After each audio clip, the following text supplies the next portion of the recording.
नमस्कार बच्चों, कक्षा 9वीं के बच्चों का स्वागत है। और हमारा कक्षा 9 का सिलेबस आ चुका है, आपने लिख भी लिया होगा, तो आज हम समझ लेते हैं उसे। और जिन बच्चों ने नहीं लिखा है वो लिख भी लें साथ के साथ और उसे समझ भी लें। तो कक्षा 9 में आपकी पुस्तकें जो है वो पुस्तक के हिसाब से हम पढ़ लेते हैं उसे। तो सबसे पहली जो पुस्तक है वो निकाल लीजिए आप, भारत और समकालीन विश्व। जो किताब है उसका नाम है भारत और समकालीन विश्व, ठीक है ना। अब उसमें हम घटनाएं प्रक्रियाएं, आप उसमें सारणी में देखें मुझसे आगे, घटनाएं प्रक्रियाएं लिखी हुई है। उसमें हम फ्रांसीसी क्रांति पढ़ेंगे। फ्रांसीसी क्रांति का पहला वीडियो मैंने बना लिया है।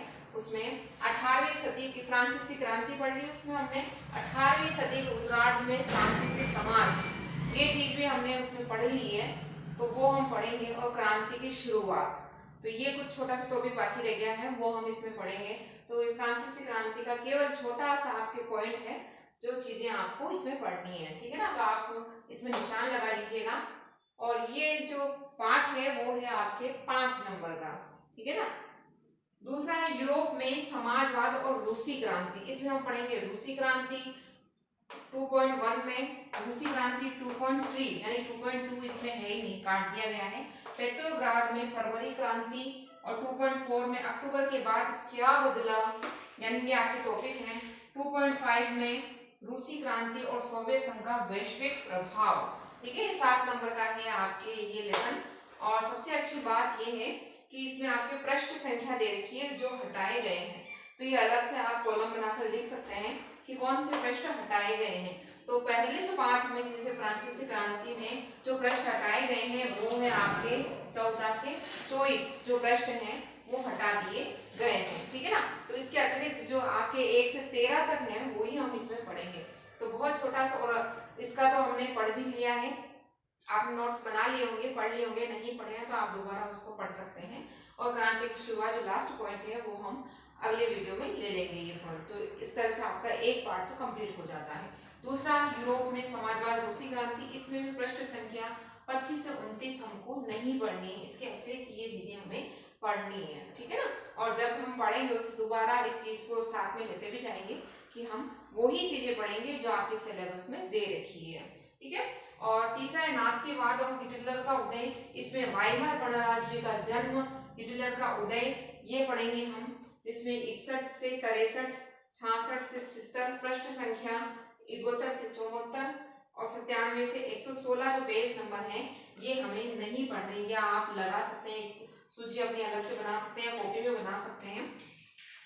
तो इसमें और लास्ट है आपके जीविका, अर्थव्यवस्था, वन्य समाज, समाज और उपनिवेशवाद, ये टॉपिक है वो पूरा हम पढ़ेंगे, ठीक है ना। तो ये हो गया आपके कौन सी पुस्तक से, ये हो गया आपके भारत और समकालीन विश्व वाला जो किताब है, उसमें हम ये चीजें तो पढ़ेंगे। और ये जो है वो पृष्ठ संख्या है जो हम नहीं पढ़ेंगे, ठीक है ना।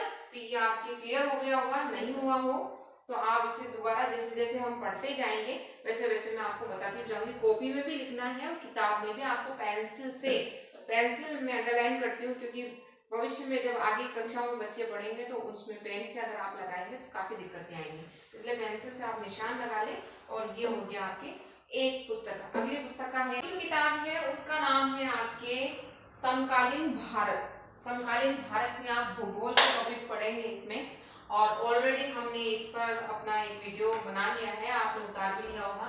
इसमें टोटल 6 पाठ हैं, अध्याय 1, 2, 3, 4, 5, 6, ठीक है ना। इसमें आप अध्याय 1 भारत आकार और स्थिति, और इसमें मैंने अंक भी बता रखे, इसमें ये 6 नंबर का है, दूसरा 7 नंबर का है, तीसरा और चौथा 5 नंबर का है,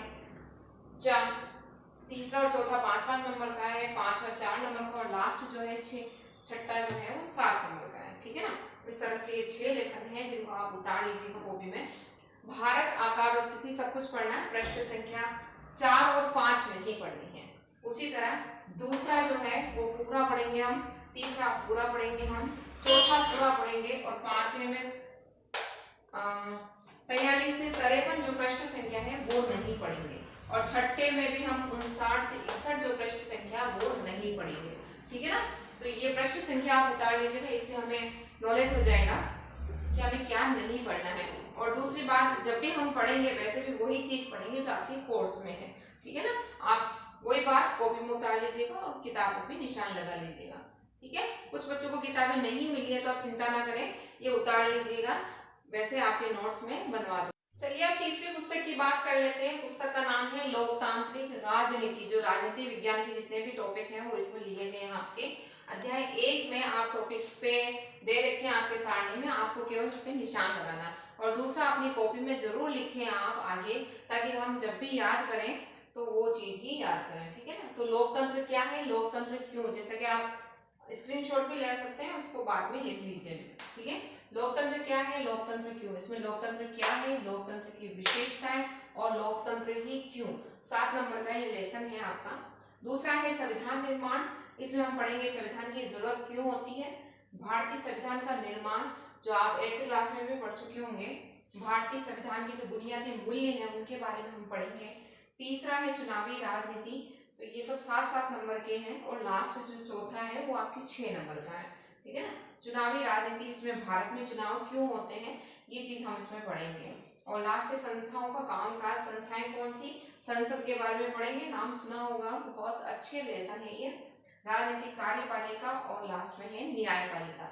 तो इनको आप लिख लीजिएगा, जैसे जैसे हम टॉपिक पढ़ते जाएंगे वैसे वैसे हम उस पर बात करते जाएंगे। ठीक है ना। लास्ट आपका अर्थशास्त्र वाली किताब है, संसाधन के रूप में लोग, पालमपुर गांव की कहानी है ना, उसके लिए हम अगले वीडियो में बात करेंगे। फिलहाल ये चीजें आप उतार लीजिएगा। धन्यवाद बच्चों।